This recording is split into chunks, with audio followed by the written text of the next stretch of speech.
Hello everyone and welcome to the Virtual Jays Network for this Game 2 of a 4-game AL East matchup here in the opening series of the 2020 season between the Toronto Blue Jays and the Boston Red Sox.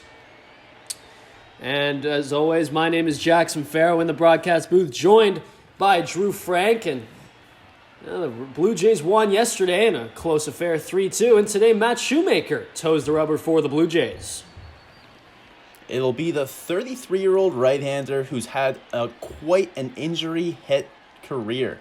Last season, he only got to play in 5 games, but he had a dazzling ERA below 2, 3-0 in those appearances, and he's looking to keep that momentum going into 2020. And, with Shoemaker, his issues last season and the fact that, he got hurt so early on, it really hurt the Blue Jays rotation, as the first pitch of the ball game is a ball inside the Benintendi. And, they struggled with depth already last year in the Blue Jays rotation. And then to lose a guy like Shoemaker so early, along with all the other injuries it had, it just really, it really sunk the team as a whole. As Benintendi flies out to deep left field, Gurriel giving chase, but he'll get underneath it there and make the play for the first out of the ball game.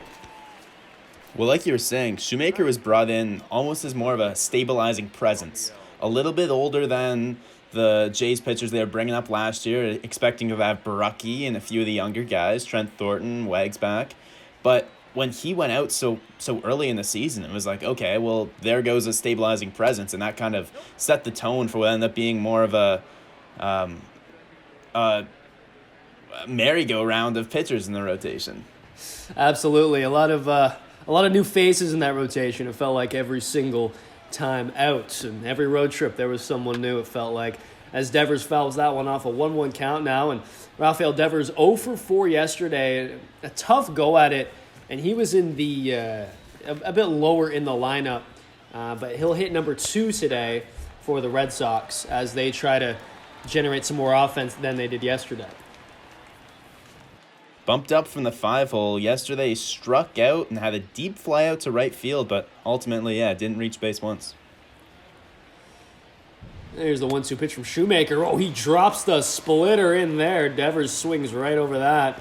And strikeout number 1 for Shoemaker. 2 outs now in the top of the first as the designated hitter for the Boston Red Sox, J.D. Martinez, steps to the plate now. And J.D., obviously a very prolific hitter in his career, and spending time with Detroit and spending time in Arizona, and now up here in Boston. Signed a big deal a couple of years ago as he swings, hits that one over to third base. Vlad Guerrero Jr. is there. Throws over to Shaw for the third out of the inning, and 3 up, 3 down for Matt Shoemaker here as we head to the bottom of the first in Toronto.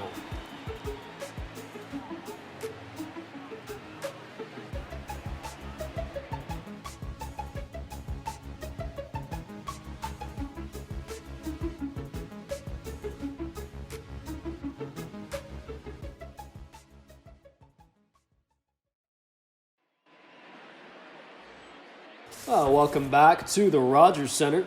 Game number 2 of a 4-game AL East battle here. Bottom of the first inning now, Marcus Walden making his first start of the season for the Boston Red Sox. This is actually making his first start of his career here.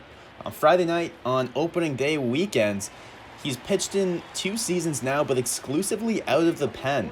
So he's getting a big upgrade in his role with the Red Sox in 2020. Appeared in 78 games with them over the past 2 years. Pitched 92 and 2/3 over that span, but this is his first career start. And with, Chris Sale having Tommy John surgery, David Price being traded, and Rick Porcello moving on to the New York Mets and free agency in the offseason, Boston is going to need new arms like these to come through and deliver some innings for them. Here's the 1-0 count. Pitch now to Bichette, fouls that one off. Bo Bichette 0 for 3 yesterday with a walk.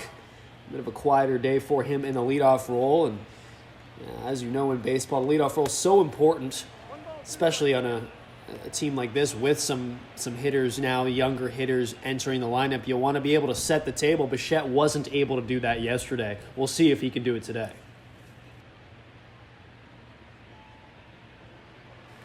A 1-2 count now to Bichette, the leadoff hitter for the Blue Jays today, playing shortstop. Walden delivers. Oh, an excellent slider. Gets Bichette to swing on that outside offering. Wow, look at the movement on that slider. Walden set him up nicely by throwing a couple cutters and a sinker. He's going to establish himself a lot with the fastball. We mentioned he can cut it, he can sink it, he can throw it straight and hit 95, 96. And when he takes something off and throws that slider, he can really be effective with that mix. Be interesting to see how often he uses that mix today. As there was a first pitch cutter to Cavan Biggio inside. Ball 1 now to Cavan. Quiet day for Biggio yesterday as well. 1 and 2 hitters for the Blue Jays, both being held hitless by Eduardo Rodriguez, amongst others, for the Red Sox yesterday. But, again, important to set the table. Be interesting to see whether or not the Jays can do more of that today because, that's a great way to generate offense, especially like we talked about, a younger team. Yesterday, they managed to get it done with the bottom of the order. The 6, 7, and 9 guys scored their 3 runs. So that's not going to be sustainable all season, but when you do have games like that, a manager loves it. Here's the 1-2 pitch. Oh, that slider swung through that one there. Biggio did, and That slider's really working for Walden here, as he gets now 2 strikeouts off of 2 batters already in his very first start of his career. What a beginning. Well, you can see why he was successful out of the pen with a slider like that. You mentioned he pitched close to 100 innings and has a career 3.8 ERA, which out of a bullpen, like that's a respectable number that you'll take from a reliever. And now Lourdes Gurriel Jr. steps to the plate to try to solve the mystery of this reliever turned starter. The first pitch ball. And that sinker just misses outside. So Marcus Walden showing us a huge repertoire here. I mean, that nice slider, he's got a sinker he can count on from time to time. And definitely proves that he's got a lot of different stuff to offer as that slider misses inside now. Gurriel Jr. went 0 for 4 yesterday. So, the top of the lineup, not exactly productive for the Jays yesterday, but I'd imagine that will change, certainly, obviously, as the season goes on. But, these 3 hitters, Bichette, Biggio, Gurriel Jr., these are 3 pretty prolific hitters. And that slider, once again, is just cooking early on here. Gurriel can't seem to figure it out. Full count now as he swings through that one. That 4-seam fastball misses inside, and Gurriel will take his base off of a full count walk there.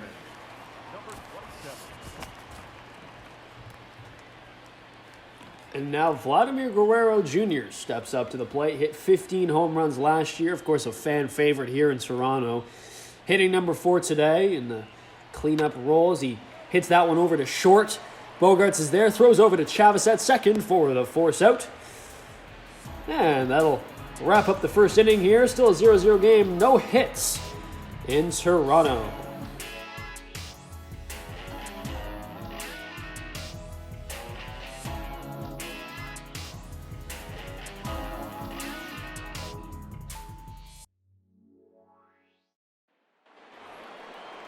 Welcome back, everyone, to Xander Bogaerts. Shortstop and hitting number 4 for the Red Sox today will step up to the plate and take on Matt Shoemaker, who, drew in the first inning 8 pitches as clean as you could ask for. Yeah, and the contact he did give up was pretty soft contact. He got Benintendi to get way under one and pop it out quite high to left field. And then J.D. Martinez rolled one over softly to short, in addition to the nice strikeout against Devers. So far, it looks like he's rolling. Absolutely, picking up right where he left off last season as Bogaerts fouls that offering past the third base side.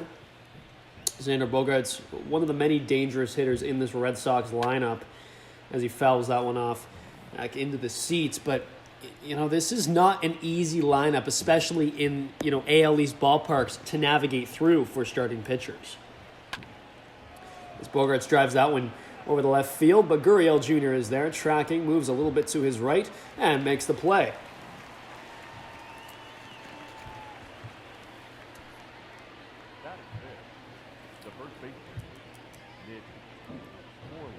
And when you talk about the AL East, it's a very interesting predicament right now because the Red Sox, they'll take their turn dominating the division for a while.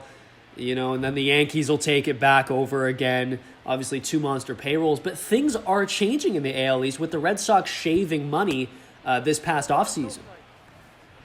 And you see what the Rays have been doing. The Rays took their spot in playoffs last year as the Red Sox were on the outside looking in. And there's going to be a major shift here. The Rays have been pesky around the edges of the playoffs the last couple of years. Maybe it's about time that they make a deep run.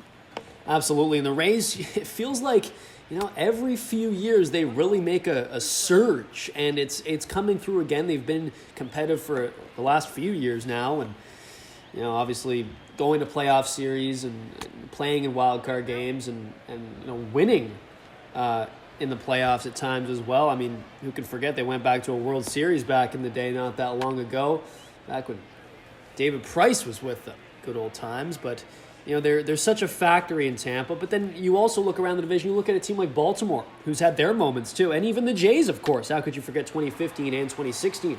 As Biggio from the shift fields that and throws it over to first. 2 away now for Shoemaker.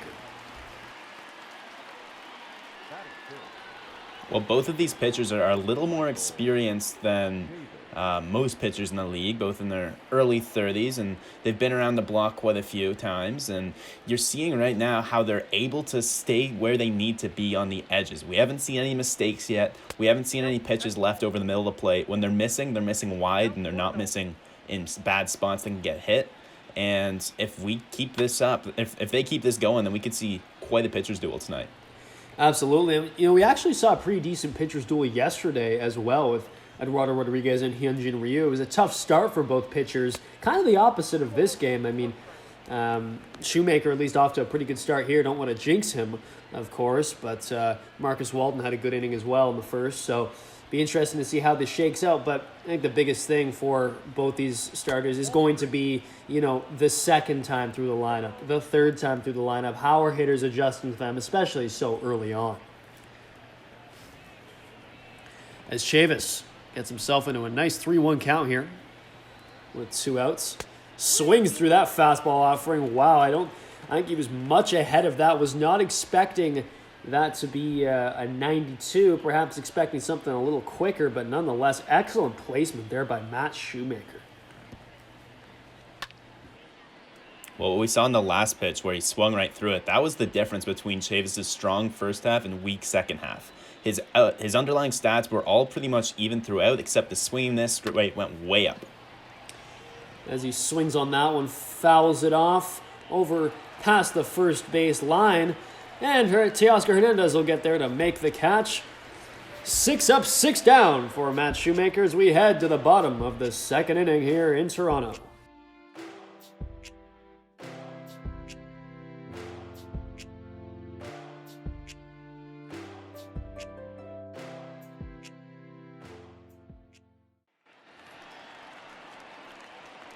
And welcome back now as Travis Shaw, hitting number 5 and playing first base for the Blue Jays, will step up to the plate. And a very peculiar, should I add, season for Travis Shaw last year. Just 7 home runs after back-to-back 30 home run campaigns. As he throws that one over, or hits that one over rather, to the first base side. It's fielded and thrown to Walden. Excellent defense there by Moreland and Marcus Walden to get Shaw out. Well, you talk about Shaw. The Jays signed him hoping that last year was an outlier. Before that, he had a track record of success. And throughout his career with Boston and his time spent in Milwaukee, he's really hit righties well. And the Jays don't have a big lefty bat. Their whole young core that's coming up, when you look at Bichette, you look at Guerrero and Gurriel, they're all strong righties. You've got Biggio, but he doesn't quite have the pop that Shaw has. So he was someone that Mark Shapiro was able to add to kind of add a new element that the lineup was missing. And it's very clear that the Blue Jays as a whole, whether it's Ross Atkins, Mark Shapiro, even Charlie Montoya, want versatility with some of these veterans that they bring in. A guy like Shaw gives them that. Teoscar Hernandez now hitting number 6 today and playing right field as he takes that low offering there, and ball number 1 in the count, a 1-2 count now. And with Hernandez, he hits a home run yesterday to tie the ball game. But we also see that right there, a strikeout where, he swings at a lot of pitches and sometimes doesn't always make the correct decisions at the plate. Well, his first at-bat yesterday to open his season, he swung and missed on a high fastball quite like that there. So he's got some raw power. You talked about he's got the tools, and as he was a top prospect coming up in the Astros organization for those reasons. And when the Jays went out and traded for him, they saw that those skills and thought that they could polish him up around the edges. And if they can execute on that, then he could have a strong career ahead of him.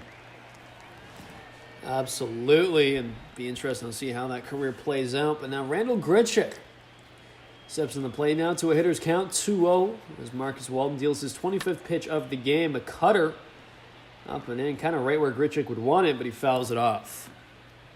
You see Grichuk, he hit 30 home runs last year, and when he does that, it's usually of him able to turn around those inside pitches and just pull them toward left field.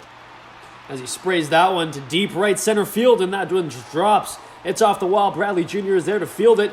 Throws, and Grichuk reaches second easily on a 2-out double here in the bottom of the second inning. Well, talk about him wanting to pull it, but with 2 strikes, he changes his whole approach, beats the shift on a ball that Jackie Bradley Jr. probably would have gotten to if he was playing him straight away, but since they are playing him to pull, and he's a little bit late on it and sprays it just a bit to the opposite field, that finds a gap and gets him extra bases.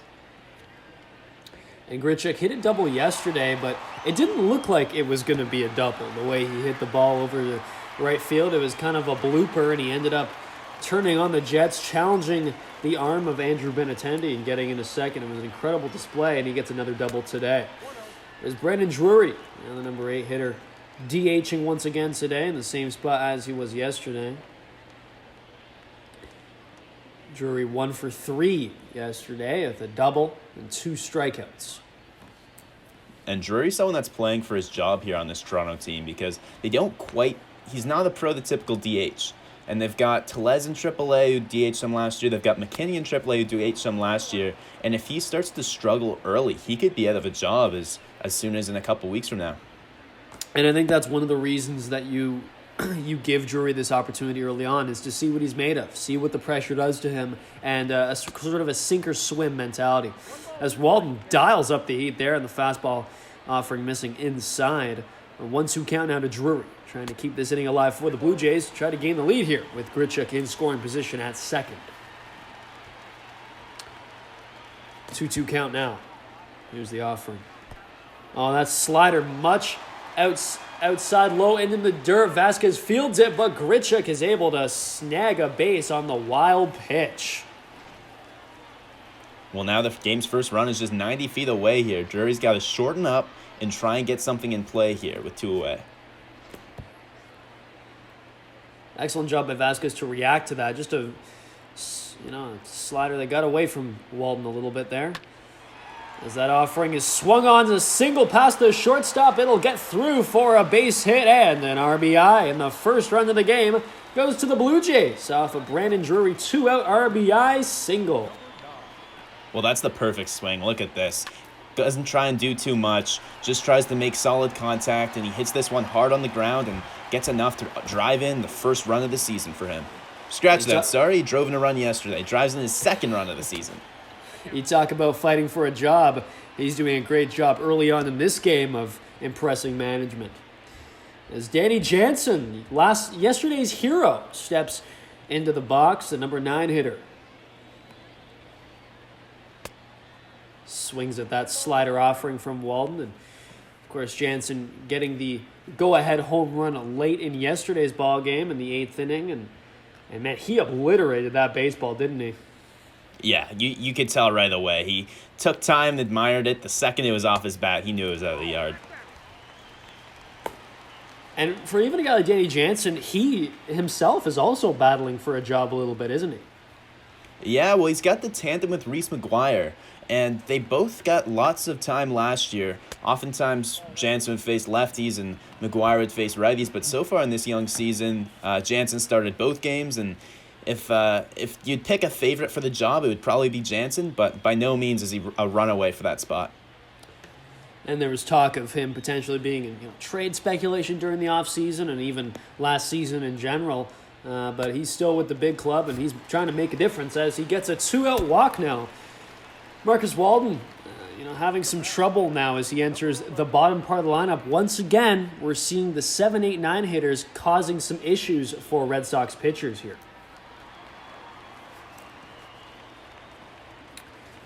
And now Bo Bichette, 0 for 1 in this game with a strikeout in the first, comes back up looking to solve Walden this time, and he's got a good opportunity to potentially extend this lead for the Blue Jays. Make some hay, if you will.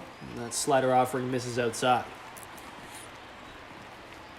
Well, so right now the defense is guarding with runners on base, so they're not shifted, which is big for Bichette. Last year in 2019, when they were shifted against him, he only hit .250. When there was no shift on, he hit .387. Pretty big splits. He didn't play a full season, so that's not an entire season sample size, but for what he played, that's a big difference. Absolutely, as that slider misses inside. And that's something that young hitters, I feel like, have to get adjusted to very quickly once they enter the big leagues, especially in the modern game, is all the shifting that takes place with, analytics and detailed scouting reports and things like that, it can be tough to overcome for young players. As Bo Bichette fouls that one off into the seats past the first base line. 2-2 count out of Bichette, trying to keep the Blue Jays alive in this inning and possibly extend this at bat, but he's unable to do so as he swings through that cutter offering from Walden, and Walden's able to get out of the inning, allowing just 1 run on 2 hits here as we head to the 3rd inning in Toronto.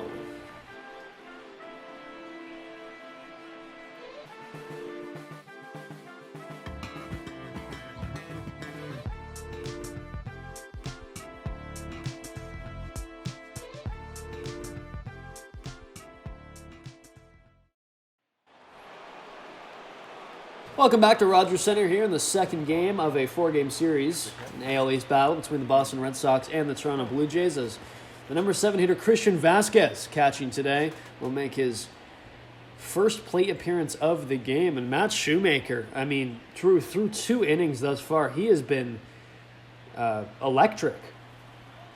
He's been perfect so far. 6 up, 6 down. Throwing a strikeout there on a nice slider and is attacking right away with a first pitch strike to Vasquez. Christian Velazquez, of course, been the catcher with the Red Sox for a number of years now, and again providing some stability at that position. And he went 2 for 4 yesterday, a couple singles and a late single as well. Tried to start a rally for the Red Sox, but to no avail. A 1-1 count now. And that changeup drops in there very low, and that changeup's got lots of movement on it for a much slower pitch. And the 2-seam offering misses outside as well. Especially when that changeup is paired with the splitter. 2 balls that break sharply. The changeup breaks a little bit earlier, and the splitter breaks a little bit harder. Tough to manage facing both of them at the same time when you're batting. Hitter's count now for Christian Velazquez. 3-1. He'll hit that one over to first. Shaw makes the play. Throws to Shoemaker early in his run, but he gets over there. That's a very interesting defensive strategy, making that throw very early. Shoemaker having to catch it and then has a sizable distance to run to the bag with the ball. And, coming off a torn ACL, you wonder about a defensive play like that. Well, especially in pitchers' fielding practice, they preach throw to the base, not to the glove, and well, that wasn't what happened right there. As Kevin Pillar steps up to the plate, hitting number 8 and playing right field for the Red Sox today as he fouls that one off into the seats. Of course, the former Blue Jay re-entering the battle of the AL East, but playing right field. And, it's interesting because as he fouls off an 0-2 offer from Shoemaker, Pillar primarily played center here in Toronto. And he played center yesterday. It's odd that, with him being so used to playing, the middle of the outfield in this barn, why move him to right all of a sudden in this contest? I think this is an example of where you see them missing Alex Verdugo. He's primarily a right fielder. That's probably where he would be right now against the righty on the mound if he were healthy. But with him out, Pillar will slide in there. You also got to figure that Jackie Bradley Jr. is kind of the incumbent in center field, right? Especially, he rode the bench yesterday, which let Pillar play in center. But with Jackie Bradley Jr. back in here against the righty pitcher, I guess that's his territory to the Red Sox. Absolutely, and I'm not surprised about that. Jackie Bradley Jr., he's one of the mainstays in the outfield for the Red Sox for a long time. And, him and Betts formed an incredible defensive alignment out there in the outfield, in that massive outfield in Fenway. It'd be interesting to see if Pillar can, help, shore up that hole that Betts' departure leaves. As Pillar swings through that fast inside fastball offering from Shoemaker, but what an at-bat that was from Pillar nonetheless. Yesterday he had some strikeout issues. He's had strikeout issues in his whole career. Strikes out again there, but still a good at-bat for the right fielder. A good at-bat as a whole, but it's hard to look at that last swing and compliment his discipline. That was well off the plate, about a foot inside, and he had to shuffle his feet almost backwards away from it to even get a swing off. And that's something Blue Jays fans are very accustomed to seeing, and something Pillar employed his whole career. At times, some ugly swings. As Jackie Bradley Jr., 20 home runs last year, playing center field today in the number 9 hole, steps in and swings at that offering. Oh, what a play by Bo Bichette, rather.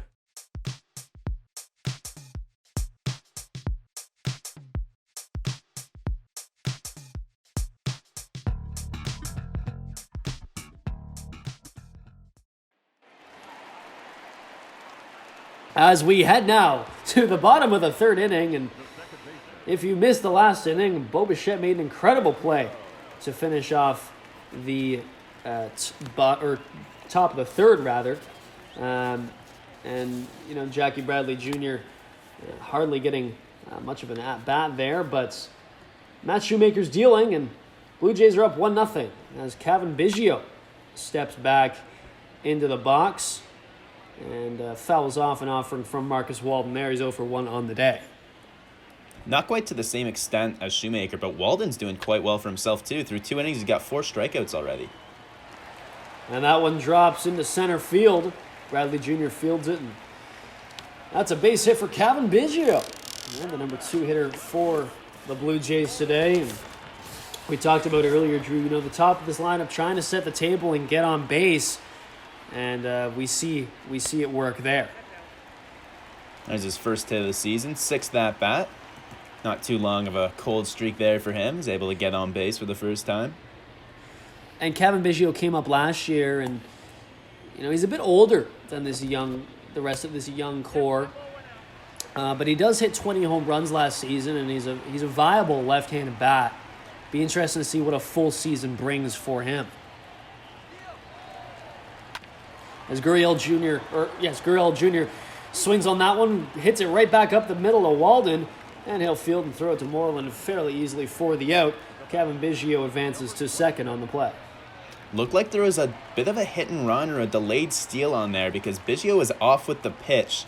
And in that situation, it worked out perfectly because that was right to Walden, and you would have to imagine that would be a pretty easy double play if you were static over there at first base. As Guerrero Jr. swings over a slider offering from Marcus Walden, his 49th pitch of the game now. But yes, the Blue Jays employing the hit and run here on a fairly non-experienced starting pitcher in Walden. Be interesting to see if they do that more throughout the remainder of this game. But good thing they did, as you mentioned, Drew. And Guerrero Jr., 1-1 count, 0 for 1 on the day. Quiet start to this season, but again, it's still very, very early.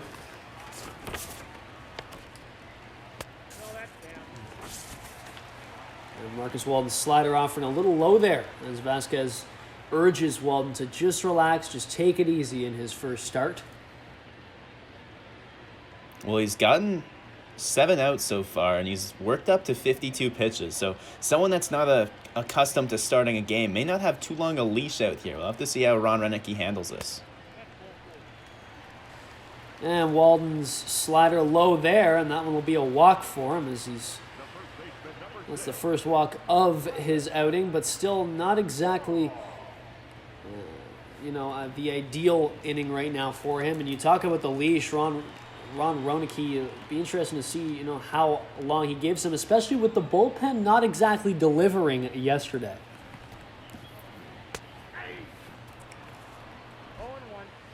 As Travis Shaw takes a first pitch strike offering from Walden. Swings on that one. That one's popped up. And it looks like Moreland will get there to make the routine catch. 2 away now.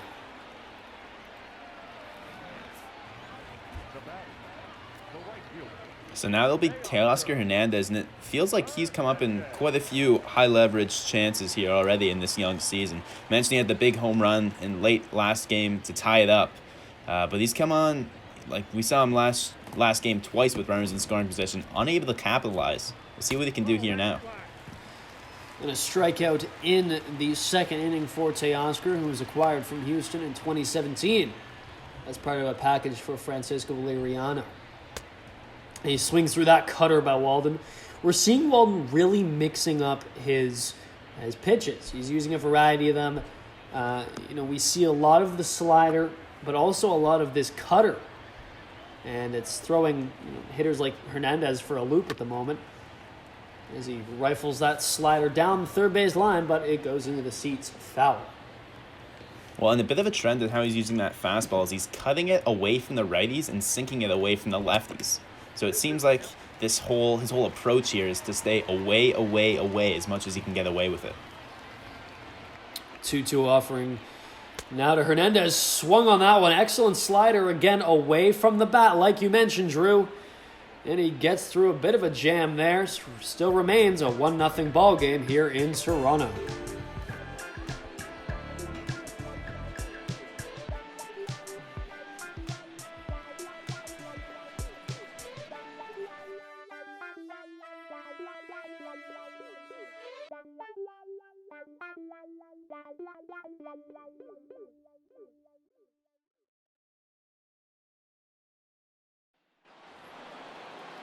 Welcome back, everyone, to Blue Jays baseball here on the Virtual Jays Network.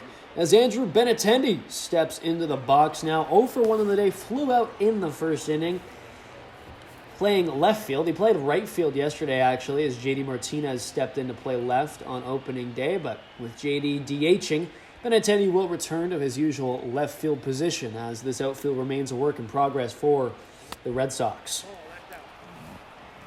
Yeah, I think it'll be interesting to see how they shuffle everyone around with the DH because the big difference in the outfield is Jackie Bradley Jr. is in there today. So, of course, his defensive skills, he's not going to be DHing, so that allows Martinez to take the day off from fielding. But Renicky and Charlie Montoyo both seem like they're going to be taking the DH spot day by day instead of having one person that's designated to be there, the designated hitter, day in, day out. It seems like more of a rotational basis. Absolutely, and long gone are the days where the Red Sox have that designated hitter in the name of David Ortiz. He's long gone as from the organization as Benintendi hits that one past a diving Biggio for a base hit here. His first hit of the game and a leadoff single in the fourth inning gets things started for the Red Sox. Great piece of hitting. He hit that one hard. Biggio was playing deep enough that he was able to stay back on it and dive and try and get there, but just couldn't quite pull it in. Now here's Rafael Devers hitting number 2 today, and he's 0 for 5 on the season. But, a top prospect all the way through his career. Hits 30-plus home runs last season. What do you expect from him this season?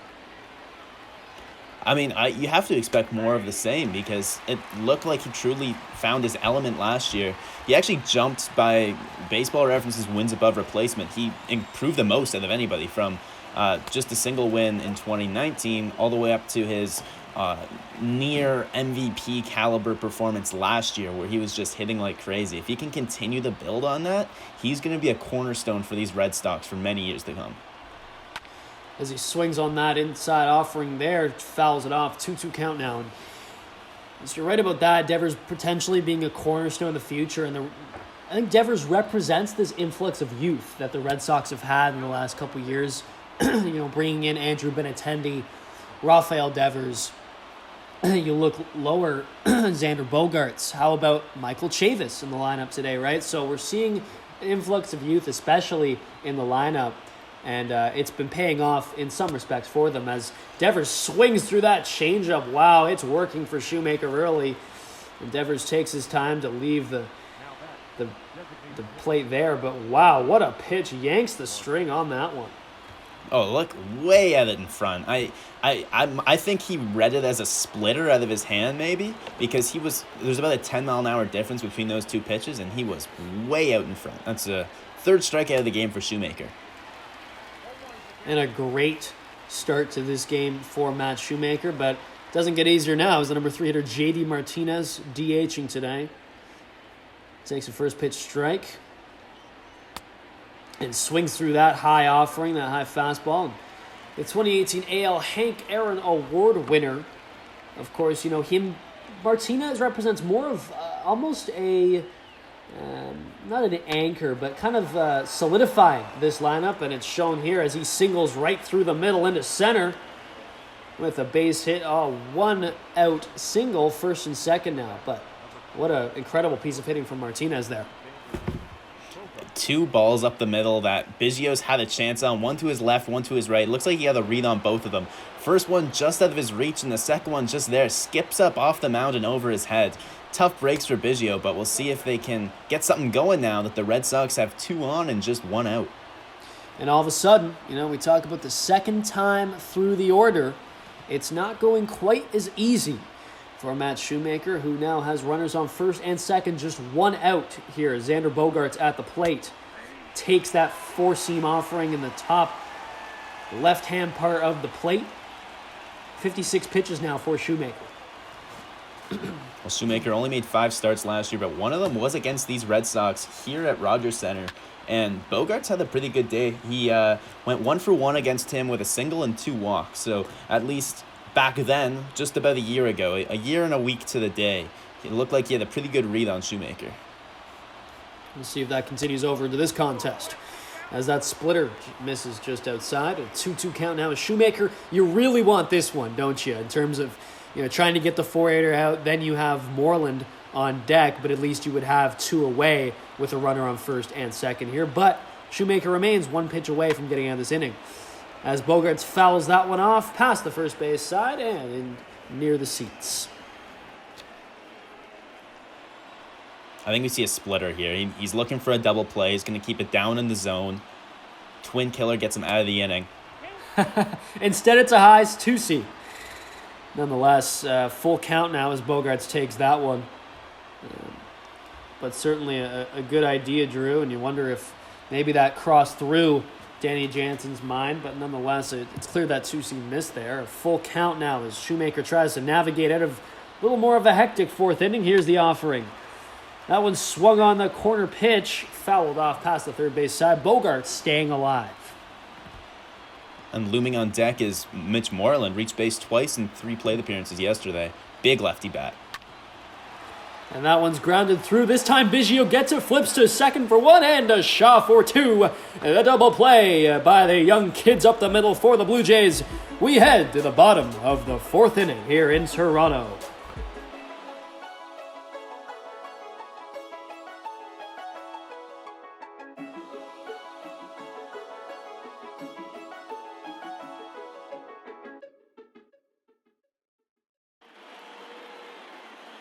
Well, welcome back to the Rogers Center, everyone.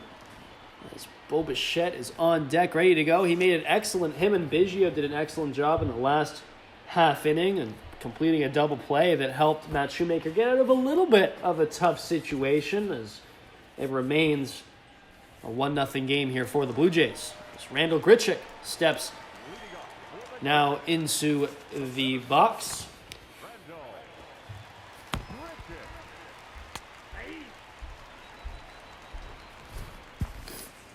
Well, for what it's worth, Marcus Walden, back in the day, was drafted by the Blue Jays in the 2007 draft. He hasn't pitched with the Jays. He left the organization in 2014. That was when he last played with the Buffalo Bisons. Never made it up to the show, but for what it's worth, he's got some history with this Jays organization. As Randall Grichuk strikes out there, pretty ugly swing. Walden's 6th strikeout now of the game.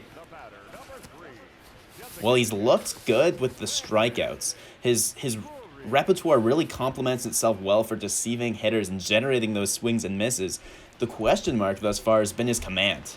Those 3 walks are not ideal when you're only in the 4th inning, but for what he's got when it comes to stuff, you could definitely see why this guy makes the Red Sox team and is so high up in the rotation. Absolutely. It's clear he's got a great repertoire and knows how to sequence his pitches very well. As that slider offering misses inside to Brandon Drury. Last game he went 1 for 3 with a double. And he had a single and an RBI earlier in this contest in the 2nd inning. As he swings on that one, flies it over to third, but Devers is able to make the catch on that line out. 2 away now here for Walden. And that ball was hit hard. You can see Drury look skyward when that ball's hauled in by Devers, because he really squared that one up nicely, but that's baseball sometimes. You just don't get rewarded for those nice pieces of hitting. Absolutely, and sometimes you get rewarded when you shouldn't. Exactly like you say, Drew, that is baseball. That's the fortune of it. As Danny Jansen steps up to the plate now. A walk in the second inning for him. Swings on that high cutter offering. 0-2 count now as he fouls that back into the screen. Jansen's another guy like Bichette that's very affected by the shift. Last season, 188 with the shift, 276 without it. And again, we talk about these young hitters adjusting to the shift. That's something that the Blue Jays are going to have to do. And this season is a great opportunity to do it. With a full season for these young hitters, it's going to be really interesting to see how they develop. As Danny Jansen staying alive here, surviving, fouls that one off. Still an 0-2 count with 2 away. Trying to keep this inning alive for the Blue Jays. Fouls off that low slider as well. 71 pitches for Walden now.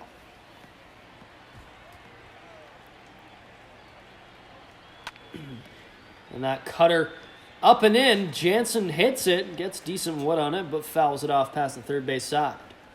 Well, he turned on that one nicely and got his barrel around quick to pull that one foul. And we see Walden, with the cutter outside there, really trying to use all parts of the play. He's been throwing low, been flowing inside, outside. Jansen's been able to react pretty well so far, but he takes a slider right up the middle for a looking strike number 3. The score remains 1-0 as we head to the 5th inning in Toronto.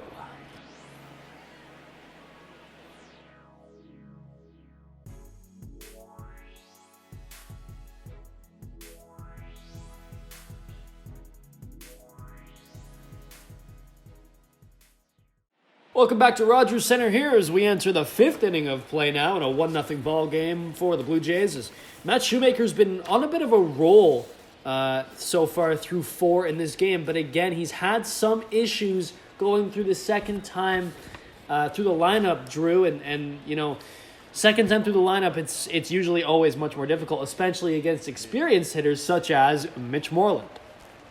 Well, and the experience is yet to come down in this lineup. Moreland's been around quite a bit.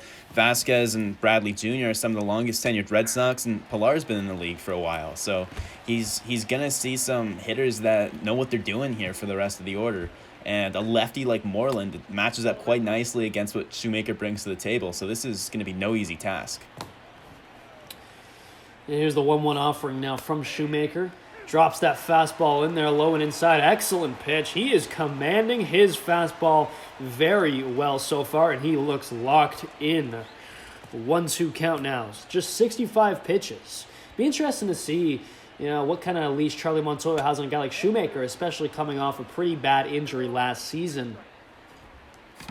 Well, the bullpen should be pretty fresh. We just saw Yamaguchi and Giles yesterday, which means the other 6 guys there should be rested. The nice couple days between the Montreal series and our opening day yesterday means everyone should be good to go. And with guys like Pannone and Gaviglio that can give a couple innings, if Montoya sees something wrong, he definitely has the ability to take Shoemaker out. So he's got options.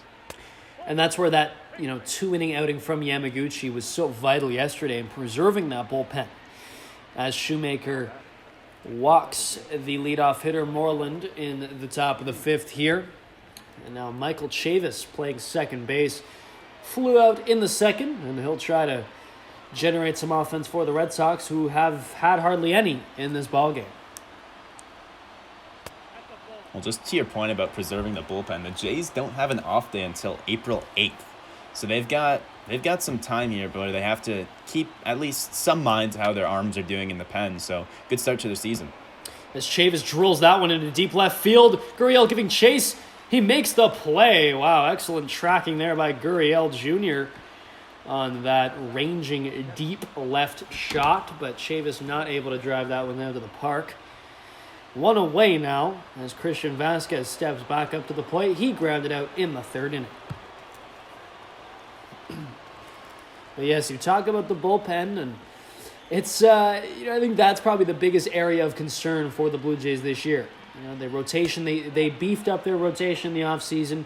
Their young hitters are only getting better, but it's that bullpen. Aside from Ken Giles, a lot of mystery boxes, I shall say, in that bullpen. Well, and for a team like the Jays where they're not contending in 2020, they're in a transition time, mysteries are the guys you want to take a chance on. Vasquez hits that one over, fielded by Shaw, throws to second, Bichette for one, back to Shoemaker for two. Wow, a 3-6-1 double play, and the score remains 1-0 here in Toronto.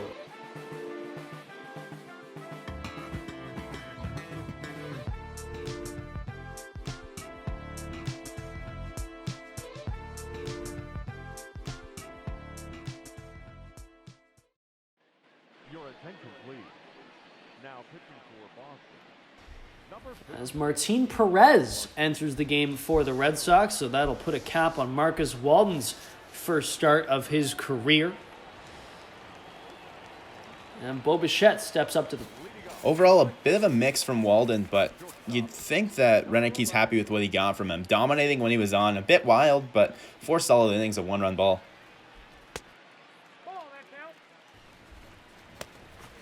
As Darwinson Hernandez and Heath Hembry get warming in the pen. We saw Hembry yesterday.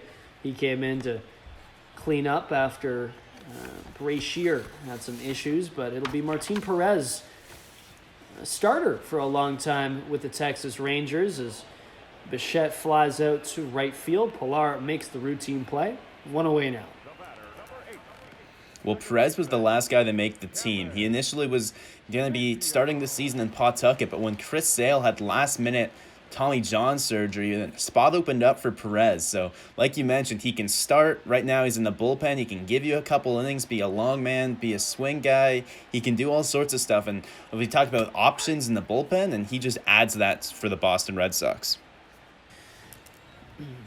Perez, a left-handed hitter, and again, not a guy who's going to necessarily overpower you. As Biggio hits that one over to first base. Roland is there to field it and makes the routine play. Steps on the bag there. Now 2 outs. For Walden, he goes 4 innings, giving up just 1 run, 3 hits, and strikes out 6. But the big number that jumps out to you is the 3 walks. It may not seem like a lot, but when you're only pitching 4 innings, 3 walks are going to catch up to you quickly. Absolutely, and they did, in fact, as, of course, we talk about this game being a very close one, and nonetheless, Marcus Walden did a good job of at least keeping this game very close and surrendering just 1 run and keeping his team in it, which is exactly what you want from a starting pitcher, especially, with the Red Sox rotation that we've talked about all game, all series, really, that is a bit in shambles at the moment.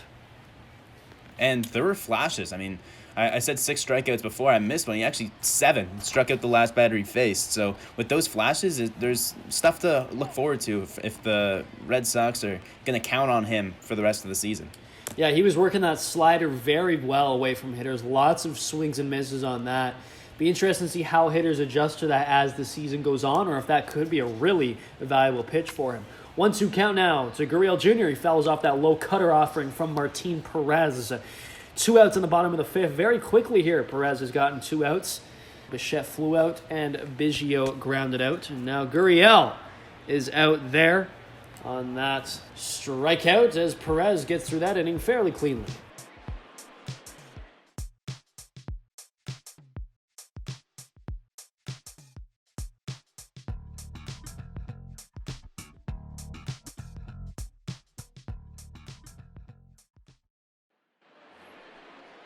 Hello everyone and welcome back now as we're on top of the 6th inning. Kevin Pilar steps into the box and tries to get something started here for the Red Sox as they have struggled to generate much offense against Matt Shoemaker in this contest thus far. Well, Shoemaker didn't manage to get out of the 6th inning the last time he faced Boston last year, only going 5 2/3. So we'll see if he can get through this inning. He's got to face 8-9-1 with Pilar, Jackie Bradley Jr., and Benintendi. As Pilar fouls off that high fastball offering. And Shoemaker, 74 pitches, what an outing already for him. But if he can get through 6, that would do wonders for this Blue Jays bullpen, especially with the lack of time off here to start the season, as that one is flown out pretty quickly over to right field, but Hernandez tracks and makes the play. Pilar is out, and Shoemaker through 75 pitches now, and doing a pretty good job at that.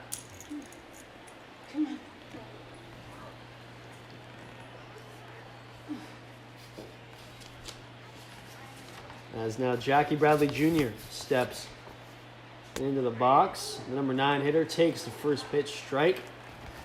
And quite the shift here. Blue Jays are giving up a good amount the left side of the infield, shifting on Bradley Jr., the left-handed hitter. Well, he hit hard the shortstop in his first at-bat against the shift, but they're back at it again here. Excellent pitch there from Shoemaker. Now a 1-2 count. I mean, Shoemaker once again still looking great. Bradley Jr. trying as the number 9 hitter to get on and get things started for the big hitters of the Red Sox. Let's see if he can do it here as that changeup misses outside. Pilar went down quickly with just 3 pitches, but Bradley's battling here. Absolutely, but he swings underneath that fastball there. Great positioning on that pitch from Shoemaker.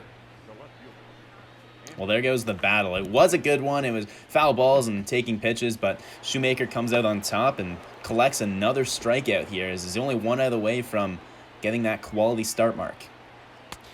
Benintendi 1 for 2 on the day. A single in the 4th inning as he steps back and tries to get on here with 2 away, trying to keep this inning going for the Red Sox. And perhaps, part of the... as Benintendi hits that one over Guerrero's head, and it'll go into left field.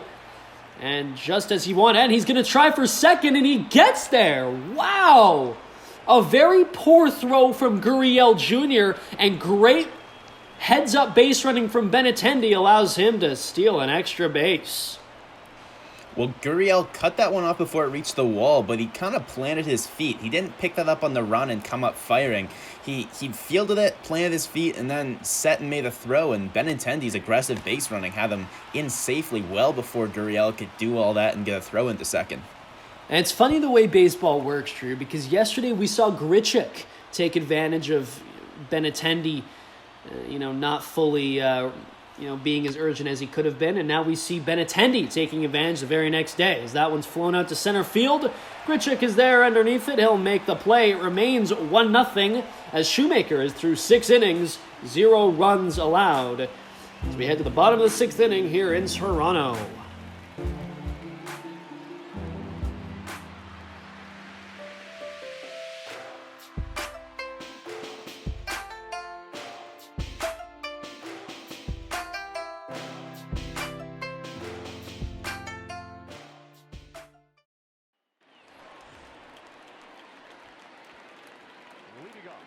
Welcome back here on the Virtual Jays Network. Vladimir Guerrero Jr. set to try to extend the Blue Jays lead here. He's 0 for 1 on the day. Walked in the 3rd, and he will try to set the table here as it's Guerrero Jr., Shaw, and Hernandez up in this inning against Martin Perez, who's out for another inning of work.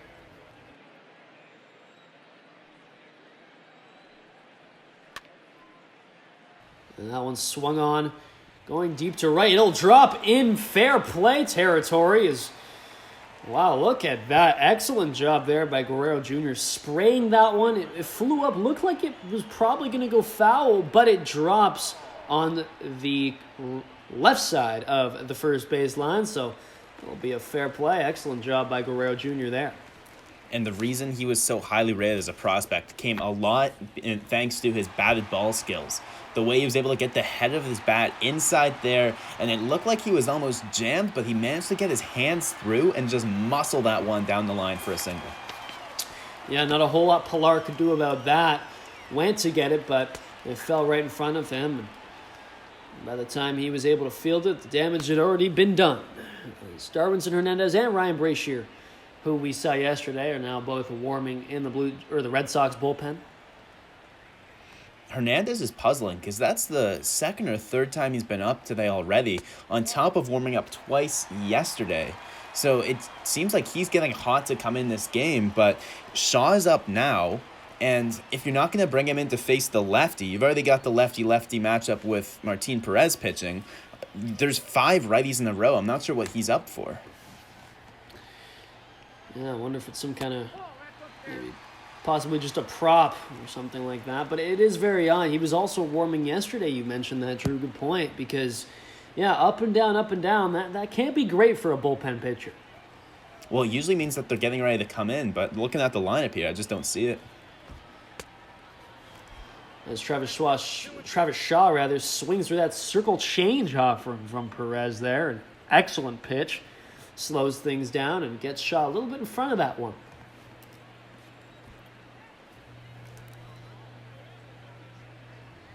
Here's the 2-2 pitch. That cutter low and outside. As Guerrero Jr. is at first.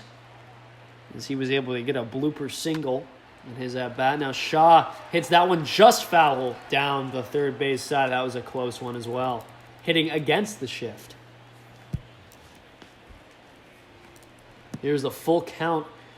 Now Perez deals. Shaw is able to make some contact over to first. Moreland gets it, decides to go to second, gets it back to first, and he's safe.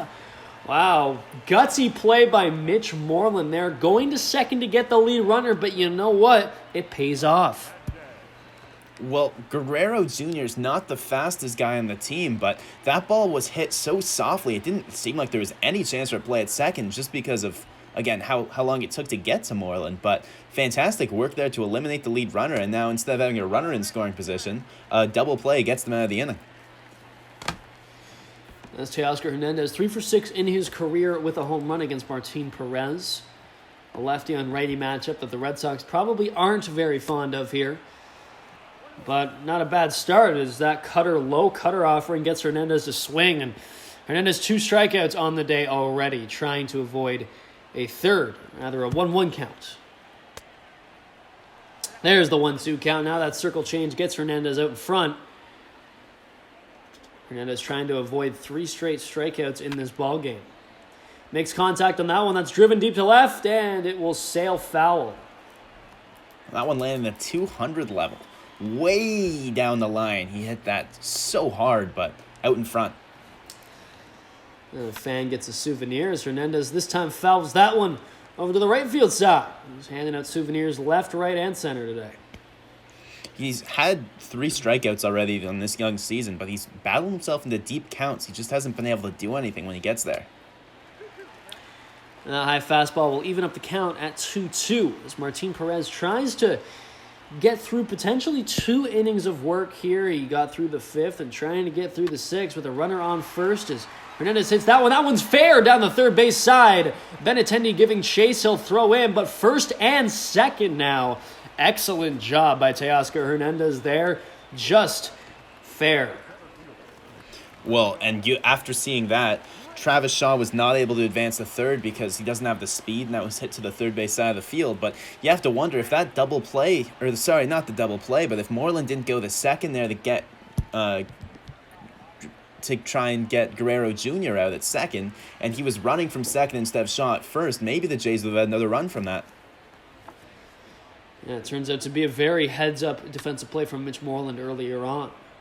As Grichuk, last game he was 1 for 3 with a double, and he's 1 for 2 in this game with a double, but 0 for 2 in this at-bat now. As Perez tries to get out of a bit of a jam now, that low and inside offering, fair again! Down the third base line, Shaw's going to round third, he's going to head home.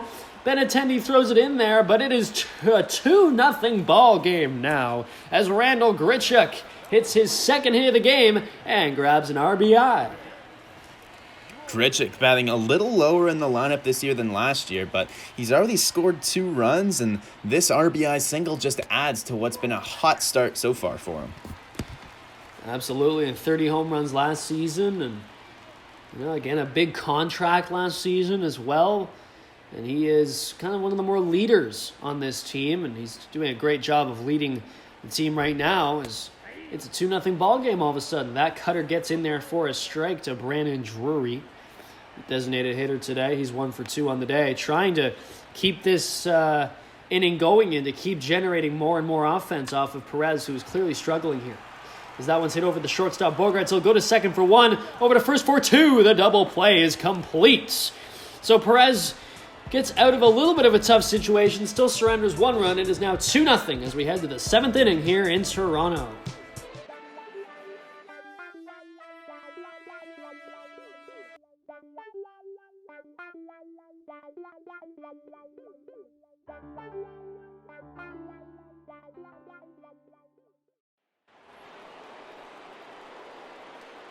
Hello and welcome back as JD Martinez steps up to the plate for the Red Sox, and now we head to the 7th inning. Matt Shoemaker, 84 pitches, will begin the 7th against JD Martinez, and 3, 4, 5 hitters coming up for the Red Sox. As Martinez flies over to right field, Hernandez is there to get the first out of the inning. Well, we've got double barrel action in the Jays pen as Thomas Pannone and Anthony Bass are throwing. Righty and lefty both warming up. Pannone's been with the Jays for a couple years now, both out of the pen and started a couple games, but Bass potentially might see his first action in the Blue Jays uniform today. As Bogaerts takes that first pitch offering for a strike there. He's 1 for 9 in his career versus Matt Shoemaker, so some more positive news on that front as Shoemaker having to deal with the 3, 4, 5 hitters in this 7th inning, but if he can get through it, I mean, what a masterclass in pitching that would be for Shoemaker today. Well, great way to start your season. Any pitcher, anytime you can make your first appearance and not give up a run, that's a great way to kick off a fresh campaign. 1-2 count now to the shortstop Bogaerts, who kickstarted a double play in the last inning that got Perez and the Red Sox out of a little bit of a tough situation. They still surrendered 1 run, however, off of a Randall Grichuk single that made this game 2-0. And now in the top of the 7th, the Red Sox trying to answer here. That fastball misses inside. Well, and really an impressive double play. He was ranging to his right, then he had to kill his momentum and jump and throw the second to start double play. And that fastball misses very high above the head of Bogaerts. Some full count now as we're seeing some command issues begin to seep in with that fastball for Shoemaker. He's up to 91 pitches now, obviously fatigue playing in, especially in the first start of the season. Here's the full count. Pitch, that splitter fouled off by Bogaerts there.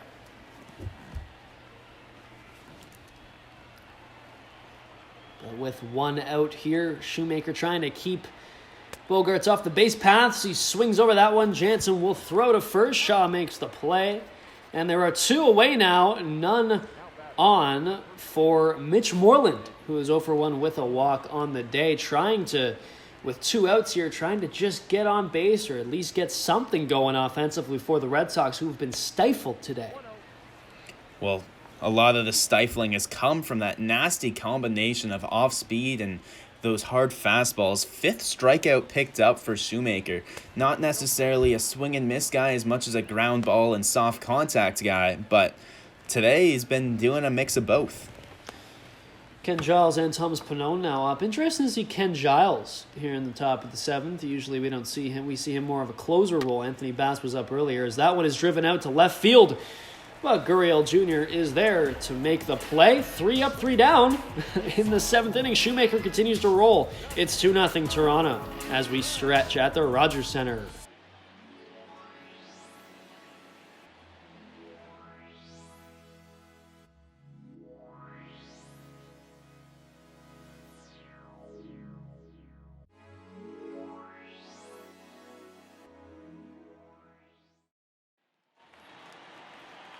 And welcome back now as Danny Jansen will step in against Martin Perez out to begin a 3rd inning of work in the bottom of the 7th inning now.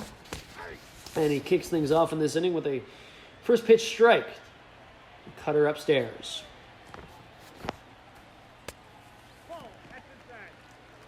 Now 1-1 count to Danny Jansen, who's 0 for 1 with a walk and a strikeout looking as he is 2 for 1. Or 2-1 rather in this count here. Perez trying to get back into the count, and he does there with an excellent circle change that gets Jansen swinging. Here's the 2-2 offering. That one's swung on over to third base. Devers fields it cleanly, and will throw to first base for the out. Well, Perez coming in this role where he's pitching multiple innings in relief, he's done what he needs to do, which is throwing strikes. We saw earlier in the game Walden missing his spots and walking batters, but if you're trying to get multiple innings out of the pen, you really have to attack, and that's exactly what he's been doing here. Absolutely. Now, he did run into some trouble last inning, surrendering a couple singles or 3 singles or 4 singles in a row, rather. But nonetheless, being able to get out of it by surrendering just 1 run and limiting the damage coming out of the Red Sox bullpen as Bichette 0 for 3 on the day flies that one out to shallow left center, and it's caught by the shortstop Bogarts. Up next for the Blue Jays, the second baseman. You can see this one, he just gets under it. Looked like he had timed up right, which is why he hit it towards the middle of the field, but just way underneath it, the barrel doesn't connect, and it's an easy pop out for Xander Bogaerts, who is not going to miss those. And Bichette 0 for 4 with 2 strikeouts on the day in the leadoff position for the Blue Jays. As Cavan Biggio 1 for 3 with a single and a strikeout. Tries to keep this inning going for the Blue Jays, looking to extend their lead perhaps. But they've had incredible pitching thus far, and they hope it continues. After all, they only need 6 more outs. As Biggio swings through that circle change. And Perez, his off-speed stuff is working, and he's actually had a pretty good inning here as he's 1 pitch away from getting out. Did he go? No, he didn't. Biggio checks his swing there. 43 pitches for Perez, and I guess that's a real advantage of having a starter like Perez in your bullpen. 2-2 offering now. Biggio, did he go on that one? No, he didn't. Oh, excellent job by Biggio, checking his swing, staying disciplined. A full count now with 2 away in the bottom of the 7th. Perez trying to get through 3 innings of work. That one's low and inside, and he'll send Biggio to first base. Well, very impressive on Biggio's behalf to work his way all the way back there. Started with a couple strikes against, worked back from a 1-2 count, 3 balls in a row, and it was just a matter of time until Biggio received his first walk. That's his whole MO at the plate. Very disciplined, not going to expand the zone unless he has to, and he's protecting with 2 strikes. He's going to take a walk if you give it to him, and there's his first. And that's Perez now trying to make sure he doesn't allow an additional run and try to keep his team in this game. As Lourdes Gurriel Jr. is 0 for 2 on the day with a walk. Swings past that circle change. 1-1 count now. Oh, and there's a cutter inside. Excellent pitch there as that one cut right in on Gurriel's hands, and he swings past it. And that's been an effective pitch from this whole appearance. That cutter, especially in against the righties, who he's had to face a lot of, is just great at generating that soft contact and jamming them. Here's the 1-2 pitch from Perez. Up high fastball there to Gurriel Jr. We'll make the count 2-2 as Gurriel tries to continue this excellent batting for the Blue Jays as that one's swung on, and that'll drop in right center. Bradley Jr. gets there, fields and throws, but not before Biggio is able to get to third on the play. Excellent base running as Gurriel Jr. grinds out an at-bat and gets a base hit.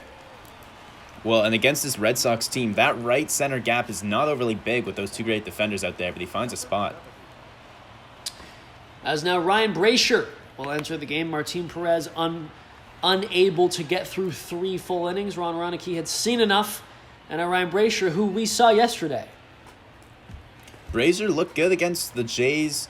To start his appearance, he only faced 3 batters. Sorry, faced more than 3 batters. Brasher looked good to start his appearance against the Jays, striking out the first 2 batters he faced. But then the 3rd batter he faced was Danny Jansen, who ended up homering off him to end up winning the game.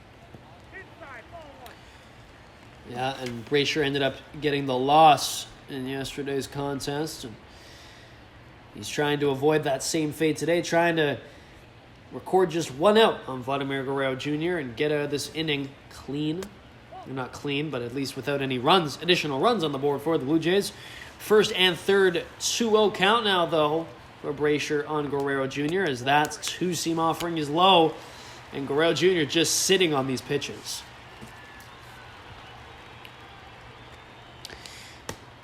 And a 3-0 count. Now, you wonder if a guy like Guerrero has the green light here. He probably does, but he'll just decide to take that. Why not? And that'll load the bases now for Travis Shaw, the left-handed hitting first baseman, who's got what an opportunity here to extend this lead in the bottom of the 7th.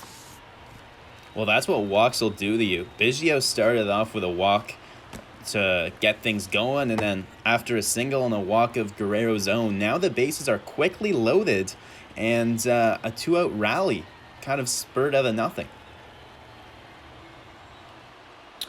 And now Travis Shaw 0 for 3 on the day, hitting to a fielder's choice last time up, and he'll try to break through here with 2 outs and try to get whether it's a walk or a hit to try to extend this lead as he swings on that changeup offering, going to deep left center. Benintendi gets under it, and he'll make the play. Travis Shaw tried to extend this inning, almost got it, but the score remains 2-0 as Brazier gets out of the inning. We head to the 8th here in Toronto.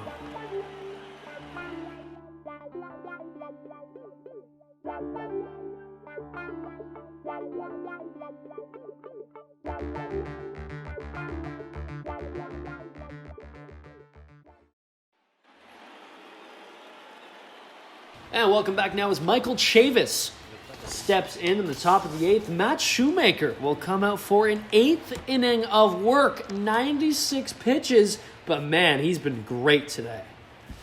Well, and he's got 7 complete.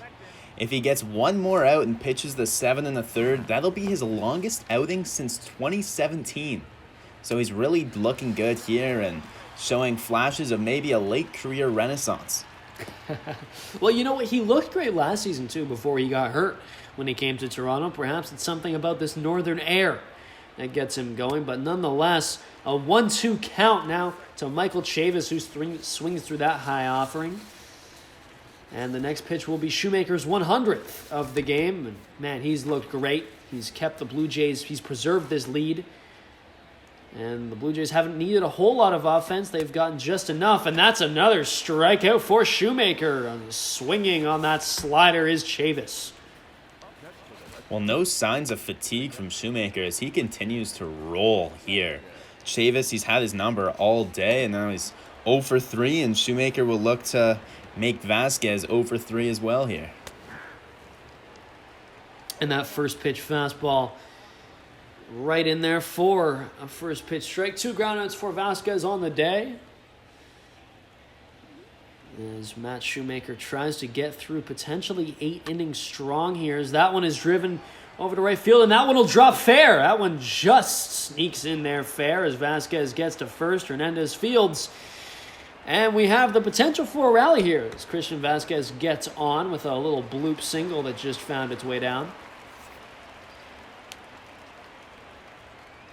And now we see a pitching change as that'll be it for Matt Shoemaker. Still an incredible day of work for the veteran right-hander. Yeah, Shoemaker gives a tip. Tips his cap to the crowd who's giving him a standing ovation. Quite a nice body of work today that he can be quite proud of. And now Anthony Bass drops his glove, but he'll enter this game. Last season, in 48 innings, actually had a 3.56 ERA and 43 strikeouts in 48 innings, so he does get some swing and miss. Yep, put those numbers up with the Seattle Mariners. He's bounced around the league a little bit. The Cubs before that, and the Rangers, Astros, and Padres even earlier in his career, and he's been a solid guy for quite a few bullpens. With the Cubs in 2018, he put up a sub-3 ERA, and the Jays took a flyer and signed him to a 1-year deal earlier in the offseason. And that wild pitch now gets away from Jansen. He'll throw to second, but Vasquez able to grab a base as Anthony Bass, a wild pitch credited to him there. A 1-1 count now, just kind of loses control of that slider offering. You can see Jansen got down to block it, but it bounced earlier than I think he was anticipating, and it just kicked up off his glove and bounced even further away from him. That one swung on, fouled off to the right field side. Kevin Pillar trying to continue this inning and try to generate some run scoring for the Red Sox, who haven't had any of that all game long now against the first man out of the bullpen, Anthony Bass, but he'll pick up a strikeout on Kevin Pillar. His first strikeout with the Blue Jays. So far, so good for Bass. The breaking ball there fools Pilar, and he'll go down swinging again. His second strikeout swinging on the day. And it'll come down to Jackie Bradley Jr. now with a runner on second and two-way. And you certainly needed that out if you were Bass. I mean, I think that's the whole reason he was brought in, to get the righty out. Because now the last thing you wanted was to get Pilar on. A runner's already at second. He moves over. All of a sudden, you've got a lefty against a righty. I mean, that would not have been an ideal situation for the Blue Jays as Bradley drives that one to deep left field. Gurriel gets under it, and he'll make the play. Bass gets into the inning, and it remains a 2-0 ball game as we head to the bottom of the 8th inning in Toronto.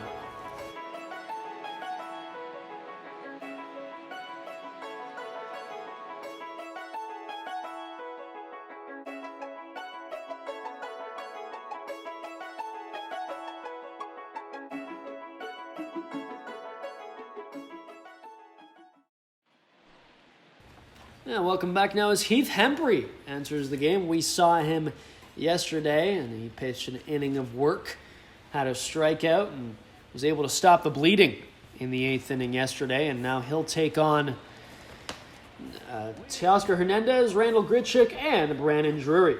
6, 7, 8 hitters for the Blue Jays today as they try to extend a lead for Ken Giles, their closer. Hembree's been a strong arm in this Red Sox pen for years. Not necessarily a big closing guy, but he's someone that they can bring in when the game's still close, maybe with a lead, maybe without a lead, and they can count on him to keep it close. And Hernandez 1 for 3 on the day, 2 strikeouts, but he'll hit that one there, and it'll go foul.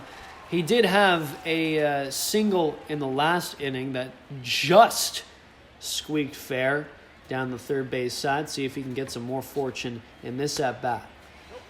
Excellent take there on that slider, that 90-mile-per-hour slider offering. Wow, that thing's got some heat on it, but it just misses outside. 2-2 count now. Hembree very strong against righties with that slider and his fastball combo. Here's the 2-2 offering to Hernandez. Swings on that four-seam down and away. Hembree gets him going. And Hernandez's third strikeout of the day is the first out of the bottom of the 8th inning here. Well, there's the hat trick for him. All 3 of them swinging. Not the best day for him. Not the best start to his season. Pair that with his strikeout from yesterday's game, and he's got some video to look at after tonight. Absolutely, but it's always easier to look at video if at least you've won the game, all right? So we'll see if the Blue Jays are able to preserve this lead. And next up to try to extend this lead, perhaps, is Randall Grichuk, who's 2 for 3 on the day. He's had a great start to the season, and he fouls that offering from Hembree off into the seats. Grichuk 2 for 3 on the day. A single, a double, and an RBI. He had a strikeout in the 4th inning as Matt Barnes and Darwinson Hernandez continues to warm in the Red Sox bullpen.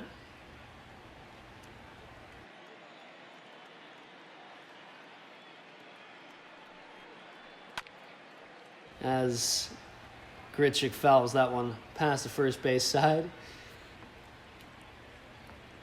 And Heath Hembree trying to keep this lead just at 2 for his hitters as that one swung on over to center field. Bradley Jr.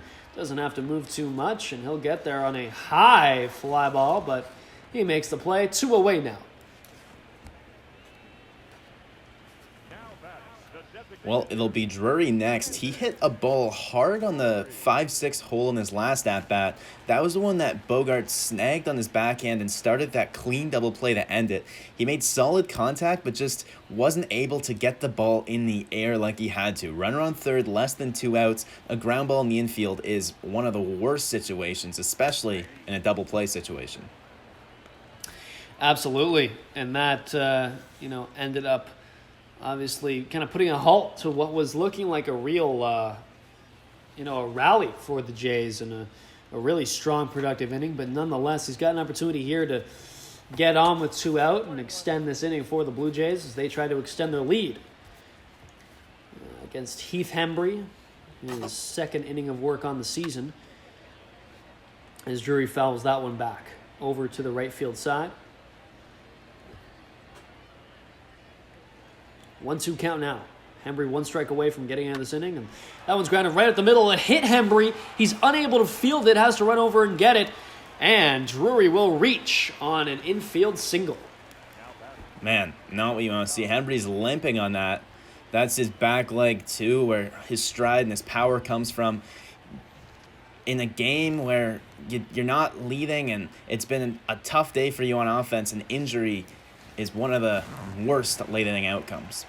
Absolutely, but he will stay in the game to try to finish off this inning and try to keep this lead to 2 for the Blue Jays, as Danny Jansen 0 for 2 with a walk will step to the plate and try to get something going here for Toronto. A little more of a quiet day for Danny Jansen at the plate compared to yesterday, where he was the hero in this very inning. In fact, in this very spot in the bottom of the 8th, he drilled one to deep left field in this very barn, but he's got a hitter's count now. But Heath Hembry gets that fastball offering in there on the outside part of the plate. 2-1 count now. Oh, and he drops that four-seamer in there. Excellent command on these last 2 pitches for Hembry on his fastball, getting right back in the count against Jansen. Can he finish it off? He sure can. Wow, look at that. 3 fastballs all commanded to perfection. Injury who? Heath Hembry powers through and keeps this a 2-0 game for Toronto as we head to closing time at Rogers Center.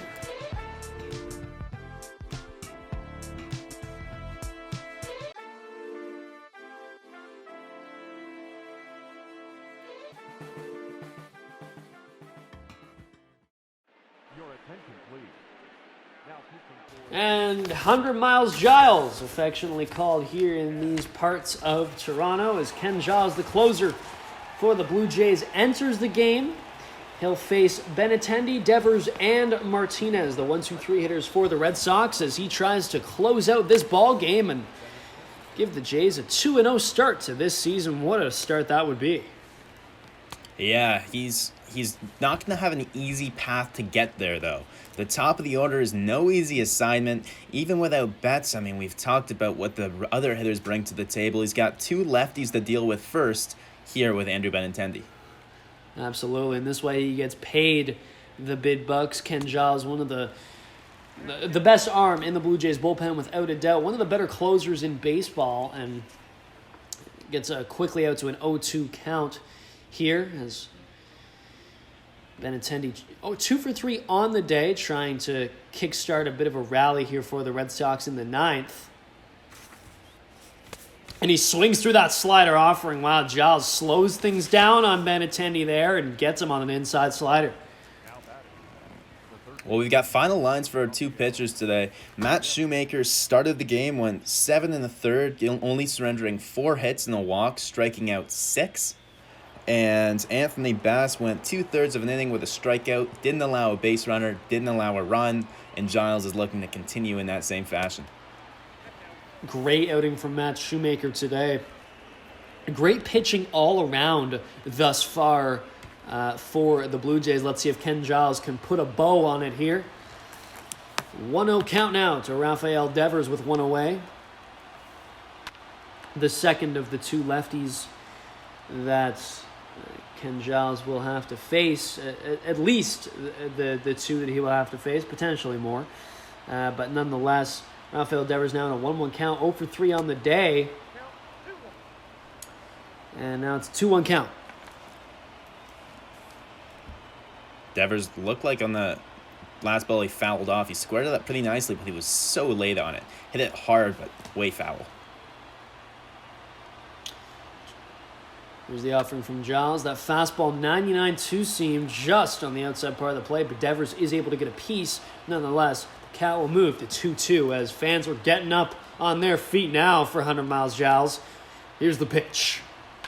That one swung on, fouled past the third base line.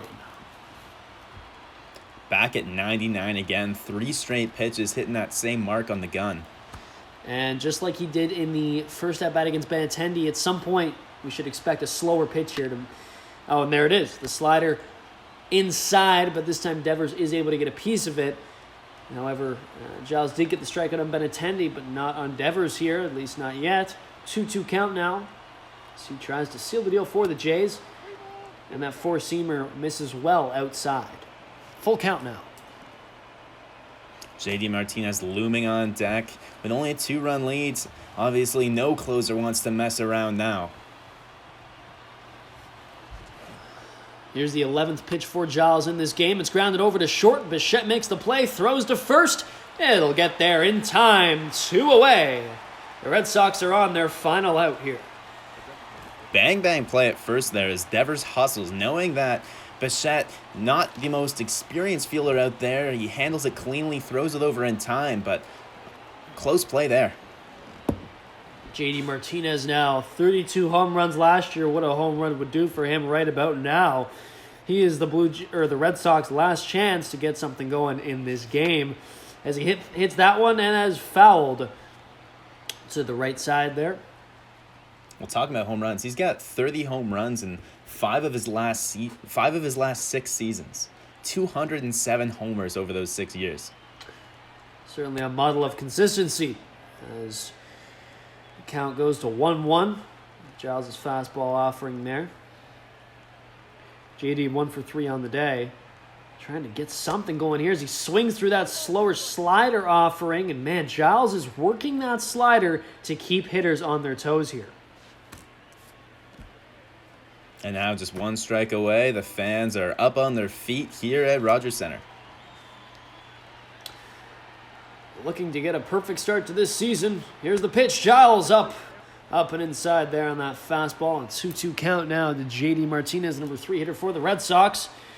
Trying to avoid starting this season 0-2. Can he do it? Here's the pitch. Giles' slider is well outside, misses there.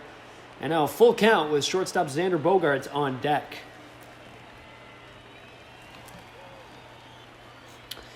16 pitches for Giles so far in the 9th. Looking to end things here. Here's the pitch. That one swung on, fouled off. Ooh, that was close. Just past the third base side. Count remains full. 2 out, top 9. Great opportunity for JD to get something going. Swings on that, fouls it off now past the first base line, and he's staying alive here. It's a long at bat. He continues to battle. He's worked the count full, and he's seen enough Giles to know what all his pitches look like now. Here's the offering, and that fastball is just outside. Wow, excellent take by Martinez there. That's a brave take, too. Right on the black of the plate. If you don't get that call, the game is over. That's a very disciplined and very brave approach to let that pitch go past. Well, and a lot of that is putting the game in the umpire's hands, too, because that call could have, frankly, gone either way, and JD gets lucky there, but still excellent take, and he gets on, and this inning continues as Bogaerts, 5 for 8 in his career, 2 doubles off of Giles. A decent opportunity here as he represents the tying run for the Red Sox. And that one's in there. All of a sudden, it's strike number 2, and Giles is out to a great 0-2 count. And he gets back to being 1 strike away from being out of this game. And fans are back on their feet. Here's the pitch. Swung on there through that high slider. The Blue Jays are 2-0 to start their season. Ken Giles gets the save. Matt Shoemaker with the win. And the Blue Jays take this one 2-0 at Rogers Center. Very different approach there. Giles going with a trio of sliders, gets the job done, secures the save, and a hot start for these Blue Jays, who have a very uncertain future ahead of them in this 2020 season. Who knows what kind of noise they'll be able to make in this AL East, but a very strong start at home with a dominant 3-2 win and a performance of clutch hitting last night and a shutout tonight against the Boston Red Sox. And the pitching for the Blue Jays really stands out in this contest. I mean, allowing just 4 hits. Matt Shoemaker's line, 6 strikeouts, just 1 walk. And he was cruising the whole game. And Ken Giles with 2 strikeouts and a save as well. What stood out to you for either team in this contest in terms of the hitting side of things?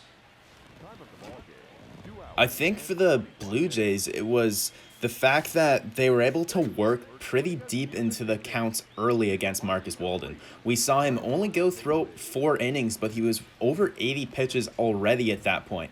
The fact that they had seen his fastballs quite a few times already in the single count, where sure he cuts it, sure he can sink it, sure he throws a straight 4-seamer, but when you're seeing him throwing 5 or 6, 7 or 8 pitches in a single at bat, then the vision and the knowledge that the Jays hitters are going to pick up early in the game kind of sets the tone for the disciplined at bats that we saw. And Randall Grichuk goes 2 for 4. What a start to the season for him with a double and RBI. And Brandon Drury 2 for 4 as well.